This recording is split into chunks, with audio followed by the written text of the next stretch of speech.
Spoilers ahead. Watch out and take care.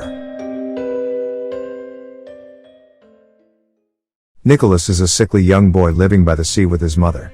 One day while swimming in the sea, Nicholas glimpses what appears to be a dead boy with a red starfish on his belly.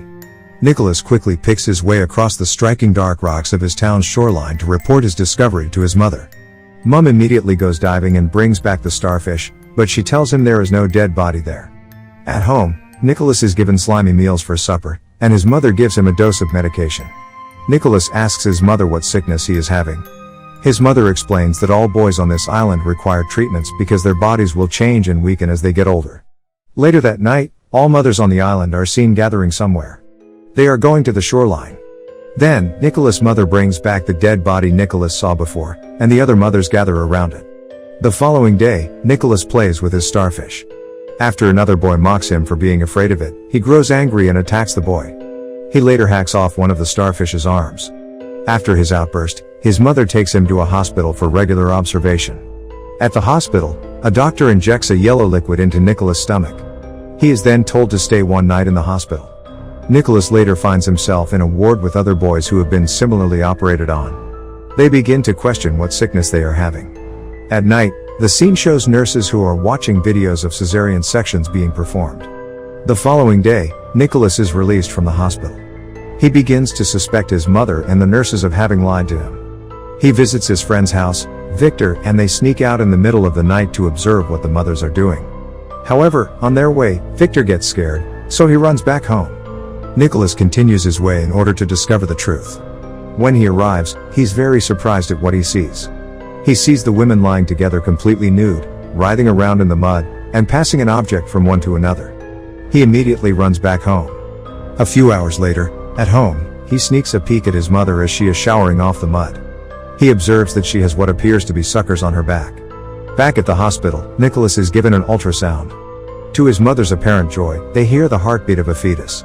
Nicholas is then taken into a room to stay another night in the hospital while waiting for the final surgery. In that room, he meets other children, including his best friend, Victor. Later that night, Victor is operated on. After the operation, a creature is taken out of his stomach and put in a jar. Victor dies during the operation. In the morning, Nicholas asks the nurse about Victor's whereabouts. The nurse lies, and tells Nicholas that Victor is recovering. A nurse brings a conch shell into the ward, saying that Victor has sent it to them. Nicholas's mother visits him, and she brings food for him. However, he refuses to eat what she feeds him. When she becomes upset and begins to look through his sketchbook, he accuses her of not being his mother. They then sedate him and take away his drawing book. In the hospital, Nicholas develops a friendship with one of the nurses, Stella, who seems to have taken a liking to Nicholas. Stella sneaks Nicholas crayons and draws with him. Nicholas' drawings include a dead boy and starfish, but also a bicycle, a car, a building, and a giraffe. Stella then tells him a secret. She shows Nicholas a file with pictures of women with suckers on their backs, including one of a young girl. That night, she takes him down to the sea, shows him the suckers on her back, and allows him to touch them before taking him into the water. However, due to being in the water for too long, Nicholas passes out. Stella immediately revives him using CPR. Nicholas goes back to the hospital. At night, he sneaks into another room, where he finds one of the boys. When Nicholas approaches, the boy lays Nicholas's hand on his own stomach, and he feels movement in the boy's body. After forcing Nicholas to press on his stomach, he begins to vomit. Nicholas runs away in fear and enters a different room. In that room, he sees one of the boys floating in a tank. Not long after, he is caught by a nurse, and he is taken for the final surgery. After the surgery, Nicholas awakens in a tank. He is in restraints and sees what appears to be two babies inside the tank with him. He is shocked to see this, and he faints. Nicholas wakes up and again finds himself by the sea with Stella. They again enter the water, but this time she presses her mouth to his as she swims with him, giving him air to breathe underwater. She pushes him to the surface, and the two end up in a small rowboat floating away from the island. After making sure Nicholas has a drink of fresh water, Stella slips back into the sea, presumably to go back to the island. Nicholas stays on the boat and, by nightfall, finds himself approaching the harbor of a major city. And that's the ending of the movie. Now, for the explanation. The story is happening in a place by the sea where we see a group of humanoids living their lives. This place, as you can see, is only young boys and female adults. No young girls or male adults.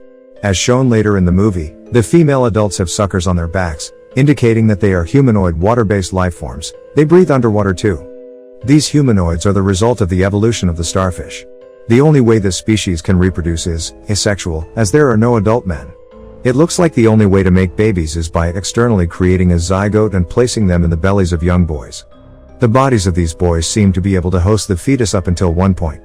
After that, the fetuses need to be surgically removed and grown externally.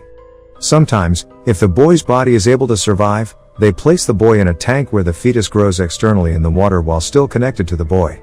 As we can see in the movie, Nicholas is being given medication every day. This is to prepare his body to host the fetus. When it is time, he's admitted, and the zygote is injected into him. Other boys on the island are being given the same treatment. We can assume that all those young boys are stolen continuously from cities and taken to this seaside place.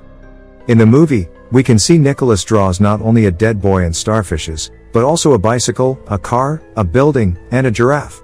Nicholas is drawing these from memory, as they cannot be found in the village. This suggests that he was kidnapped as a baby and brought there. However, the boys grow remembering very little where they came from. At the beginning of the film, Nicholas saw a dead body. We can assume that he died while trying to escape, and those women chose to keep it a secret. In the film, we also see the women lying together, writhing around in the mud, and passing an object from one to another. This is a kind of birth reproduction ritual. Having a baby among them drives those women into a maternal frenzy, and they produce zygotes, which is then gathered and injected into boys to impregnate them. In another scene, we're shown a glimpse of the humanoids watching a video of a cesarean operation. This is how they have been figuring how to cut the abdomens without hurting the fetuses. It appears that the humanoids usually get the cesarean cut wrong and end up killing the host kid. We can see this happens to Victor, who dies after the operation. However, sometimes they are able to cut just right and transfer the host into the incubation tank. This happens to Nicholas, who survives the operation. Once inside, the fetuses grow pretty quick and the host stays alive, perhaps to be implanted with another zygote afterward. At the end of the movie, Stella, who genuinely loves Nicholas, decides to save him from his misery. She then sneaks Nicholas out and takes him to a boat. This appears to be the way the humanoids travel and enter into human cities to abduct kids. As it becomes night, Nicholas sees that he's approaching the shore of a human city. We can assume that he will be rescued and unite with his original parents. And that's my explanation for the movie. Subscribe for more videos like this, turn on notifications, and leave a like to help the channel out. Thank you for